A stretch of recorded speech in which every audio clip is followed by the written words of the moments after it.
주님을 아는 것이 우리의 힘입니다. 한 주간도 평안하셨습니까? 오늘은 고든 스미스의 온전한 회심 중에서 제4장 복음주의에서 말하는 회심, 역사적인 관점에 대해서 함께 살펴보겠습니다. 이 책은 총 3부로 되어 있습니다. 1부에서는 회심에 대한 기본 내용, 즉 회심의 개념을 소개하고요.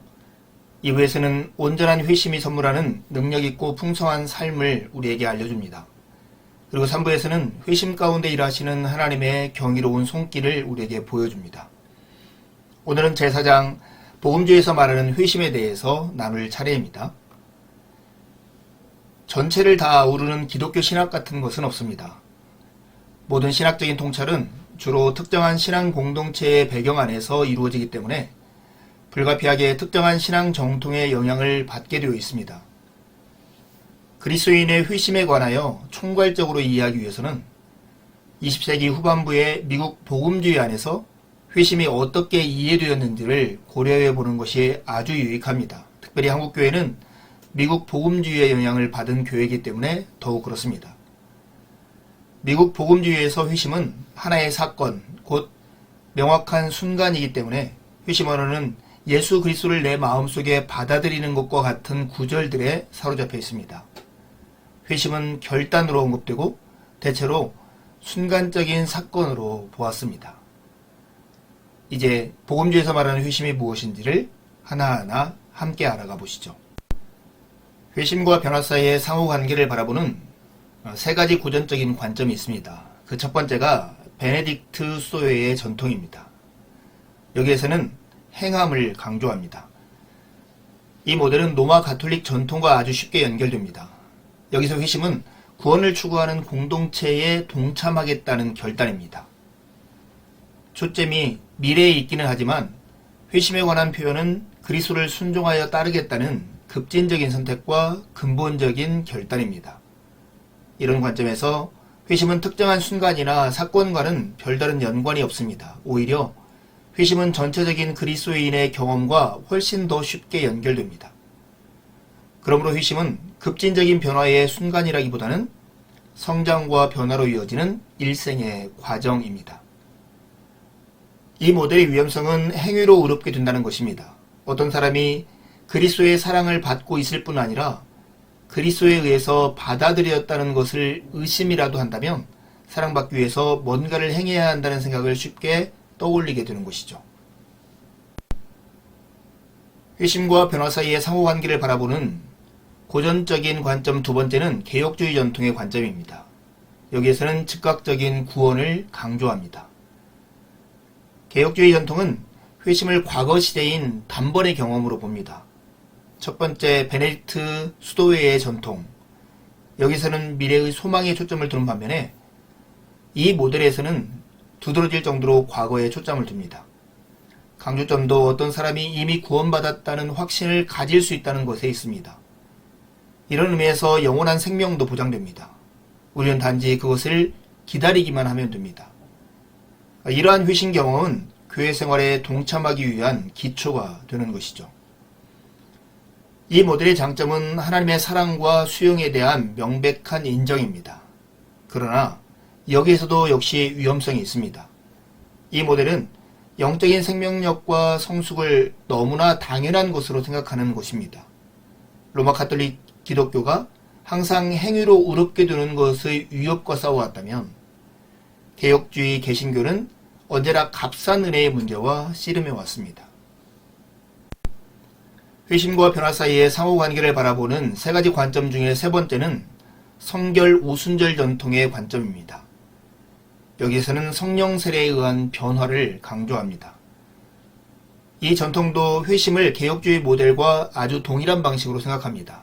단지 첫 번째 성화를 보충하기 위해서 두 번째 순간 또는 위기가 필요하다고 주장하는 것을 제외하고는 말입니다. 이 모델에서 회심은 과거에 일어난 사건이지만 더 중요한 판단 기준은 실제로 성령 세례라는 용어로 불리는 과정입니다. 이 주장에 따르면 성령 세례는 그리스도인으로 하여금 구원받을 뿐만 아니라 성화될 수 있도록 합니다. 이러한 접근 방식의 장점은 모든 그리스도인은 거룩한 사람이 될 수 있을 뿐만 아니라 하나님의 은혜를 충만하게 받아들일 책임이 있다는 변치 않는 가정이 있습니다. 그럼에도 불구하고 이 모델의 위험성은 진정한 영적 성장은 점진적인 특성이 있다는 것을 인정하지 않는다는 점에 있습니다. 베네딕트 수도의 전통, 개혁주의 전통, 성결 오순절 전통의 회심에 대한 이해, 이것을 어떻게 성경적으로 통합할 수 있을까요? 그 출발은 회심의 목표가 변화라는 사실을 기억하는 데 있습니다. 각각의 접근 방식이 나름대로는 합당한 것일 수 있지만 다른 두 가지 모델의 장점이 인정되고 적절히 받아들일 때에만 더욱 온전한 것이 될 수 있습니다. 진정한 성경적인 회심의 신학은 회심의 궁극적인 목표가 미래에 있고 회심의 목표가 바로 변화임을 인정해야 합니다. 변화를 향한 우리의 유일한 소망은 하나님의 무한하신 은혜에 근거한 회심의 신학을 지켜내고 받아들이는 것입니다. 또한 하나님의 성결을 경험하기 위하여 개인적이고 공동체적인 변화를 향한 열정을 품고 성령께 철저히 의뢰하는 자세가 우리에게 필요합니다. 4장에서 우리는 복음주의에서 말하는 회심이 무엇인가 하는 것을 역사적인 관점에서 이해하려고 합니다. 그러기 위해서는 미국 복음주의의 회심, 그것이 무엇인지를 이해해야 하고 그 회심의 이론이 정립되기 위해서 어디에서 영향을 받는가를 깨달아야 합니다. 회심에 관한 미국적인 개념은 주로 신앙부흥운동과 복음주의 개혁운동에서 정립되었습니다. 이런 관점에서 회심 언어를 사용하는 사람들은 인격적이고 감정적이고 결정적인 형태의 의식적인 회심을 경험하지 않으면 구원받지 못한다는 생각에 사로잡혀 있습니다. 미국 복음주의에서 회심은 하나의 사건, 곧 명확한 순간이기 때문에 회심 언어는 예수 그리스도를 내 마음속에 받아들이는 것과 같은 구절들에 사로잡혀 있습니다. 회심은 결단으로 언급되고 대체로 순간적인 사건으로 회심을 바라봅니다. 이러한 미국 복음주의의 회심, 여기는 크게 세 가지의 영향을 받았습니다. 첫 번째는 청교도이고, 두 번째는 웨슬리 성결운동이고, 세 번째는 찰스 피니를 중심으로 한 부흥운동입니다. 미국 복음주의 회심 이해에 영향을 미친 첫 번째 요소는 청교도들의 견해입니다. 청교도들의 근본적인 신념은 교회를 위한 유일하고도 진실한 기초가 회심에 있고 사회와 세상의 변화를 위한 소망도 회심을 통해서 가능하다는 것이었습니다. 청교도들의 회심 개념과 관련하여 두 가지 중요한 요소를 우리가 주목해야 하는데요. 첫째는 청교도들은 회심이 성화에 앞서는 것이라고 강조했습니다. 다시 말해서 회심의 결과는 급진적이고 새로운 삶의 방향 전환이며 오직 죽음에 이르러야만 완성될 성화의 과정이라는 것입니다. 두 번째는 청교도들은 성령과 동떨어진 회심이란 있을 수 없다고 말하면서 성령의 역할을 강조하였습니다. 미국 복음주의 회심 이해에 영향을 미친 두 번째 요소는 존 웨슬리와 성결 전통입니다. 웨슬리는 자유의지와 인간의 반응을 엄청나게 강조한 알미니안주의자였습니다. 그는 개인적인 변화뿐만 아니라 공동체적인 변화도 노골적으로 요청했고요. 특별히 마음을 강조한 신학자입니다. 하나님의 은혜에 반응하여 삶을 살아가야 하는 우리의 개인적인 책임을 그는 매우 중요하게 인정하였습니다. 회심의 궁극적인 목표가 성화이고 회심은 단지 출발점일 뿐이라고 그는 강조했는데요. 왜냐하면 믿음을 통하여 추구하고 받아들인 성결이 회심의 근본적인 목적이기 때문이었습니다. 감정을 진지하게 받아들여 감정과 지성을 통합함에 있어 감정의 우선순위를 두었고 회심과 성화에 대한 2단계 접근 방법을 강조하였습니다. 특히 성령 세례를 포함한 성령의 은사와 임재에 대한 의식적인 깨달음을 강조하였습니다. 미국 복음주의 회심 이해에 영향을 미친 세 번째 중요한 요소는 찰스 피니의 부흥운동입니다. 피니는 개혁주의와 칼빈의 뿌리를 버리고 자유주의와 인간의 책임을 훨씬 더 많이 강조하는 알미니안주의를 받아들였습니다. 피니는 인간의 책임을 강조하는 전형적인 19세기 전도자였습니다. 이 부흥운동에서 최고로 중요한 의미를 띠는 부분은 인간의 의지에 대한 강조입니다. 멋진 회심의 본질로서 즉각적이고 극적인 위기를 집중적으로 조명하였고요. 이것은 회심을 위하여 장기간의 준비가 필요하다는 청교도의 예상을 거부한다는 뜻입니다. 부흥운동가들은 구원은 누구든지 단지 마음의 결단을 내린 뒤에 영접 기도를 따라하고 주 예수 그리스도를 마음으로 받아들이기만 하면 얻을 수 있는 공짜 선물이라고 강조했습니다. 결국 근본적으로 사적이고 개인적인 신앙이라는 개념을 만들어내게 된 것입니다. 청교도와 웨슬리의 성결운동, 피니의 복음운동의 영향을 받은 21세기 초반의 복음주의의 회심은 큰 혼란을 겪게 됩니다. 그 첫 번째가 신학적인 혼란입니다.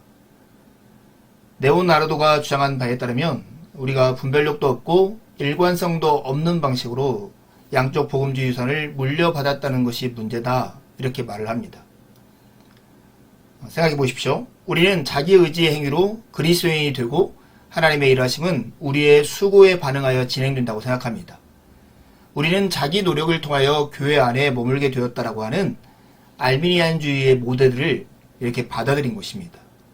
그러나 은총 문제에 관하여서는 칼빈주의 모델을 받아들입니다. 그래서 일단 그리스도인이 되기만 하면 소위 영원한 안전을 확신할 수 있게 된다는 것입니다. 다시 말해서 자신의 행위를 통하여 안에 머물게 되었지만 하나님의 일하심으로 말미암아 보호받고 있다는 것입니다. 이게 바로 신학적인 혼란입니다. 여기에 덧붙여 21세기 초반의 복음주의 회심은 회심 경험에 대한 모호한 자세를 갖게 되었습니다. 여러 가지 이유로 많은 그리스도인들이 회심 경험에 대하여 모호한 태도를 가지게 되었는데요. 첫 번째는 사람들이 신뢰할 만큼 일관되고 의미 있는 회심 신학이 대체로 부족하기 때문이었습니다. 두 번째는 복음주의자들은 종종 체험이라는 말에 애매하다는 느낌을 받게 되었습니다. 왜냐하면 복음주의 전통이 아직까지 모태신앙 그리스도인들에 대해서는 매우 양면적인 태도를 취하고 있기 때문입니다. 이와 같은 복음주의 딜레마에 대해서 우리는 명확하게 반응할 필요가 있습니다. 이렇게 직면한 환경에 효과적으로 반응하기 위한 우리의 행동 과제들이 필요한 것이죠. 그 첫 번째는 우리는 신약성경의 회심 요청을 가능한 한 분명하게 들을 수 있도록 성경을 전혀 새로운 차원에서 읽어야 합니다. 둘째는 성경 본문을 읽으면서도 청교도와 웨슬리주의에서 물려받은 복음주의 유산과 장점들을 새로이 받아들여야 합니다. 셋째, 우리는 자기 자신의 경험을 신뢰하며 복음주의 전통 밖에 있는 사람들과 다른 문화권에 있는 사람들의 경험으로부터도 배워야 합니다. 그리고 마지막으로는 영적 성숙을 촉진시킬 회심 신학과 언어를 발전시켜야 합니다.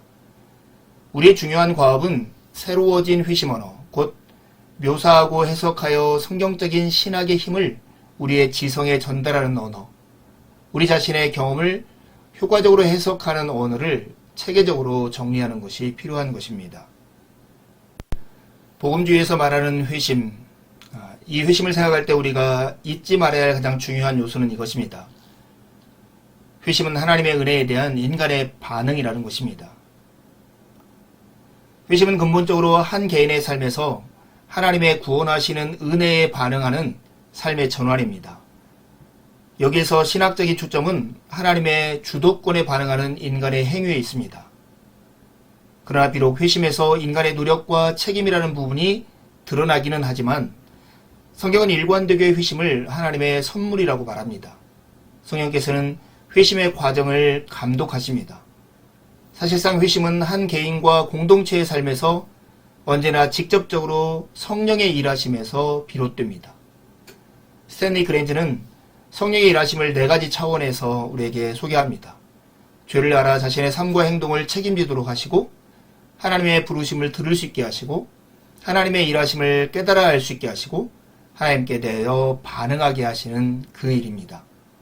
성령 하나님의 일하심 덕분에 우리가 회심하게 된다는 것입니다.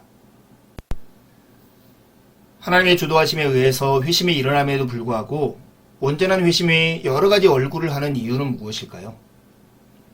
회심의 과정에서 성령의 신적인 주도권과 특권을 언급하는 것이 필수적이기는 하지만 성경은 절대로 인간의 중재 역할을 부정하거나 무시하는 방식으로 경험을 묘사하지는 않습니다. 인간의 중재 역할 때문에 하나님에 대한 인간의 반응이 아주 다양하게 나타날 것입니다. 어떤 사람이 예수 그리스도를 믿는 믿음으로 회심할 때 반드시 필요한 특정한 한 가지 형태나 방식이란 있을 수 없습니다. 각각의 회심에는 공통 분모나 요소들이 있게 마련이지만 각각의 회심은 독특하며 지적, 경험적, 사회적 요소들이 특색 있게 결합된 것입니다. 두 가지 질문을 하고 마치려 합니다. 회심과 변화 사이의 상호관계를 바라보는 고전적 모델 3가지는 무엇입니까? 두 번째 질문입니다. 회심은 하나님의 은혜에 반응하는 인간의 삶의 전환인데요. 그럼에도 불구하고 회심에 여러 가지 얼굴이 있는 이유는 무엇일까요? 한 주도 주님의 은혜를 의지해 살고 복된 주일에 함께 만나 기쁨으로 우리 하나님을 예배하시죠. 감사합니다.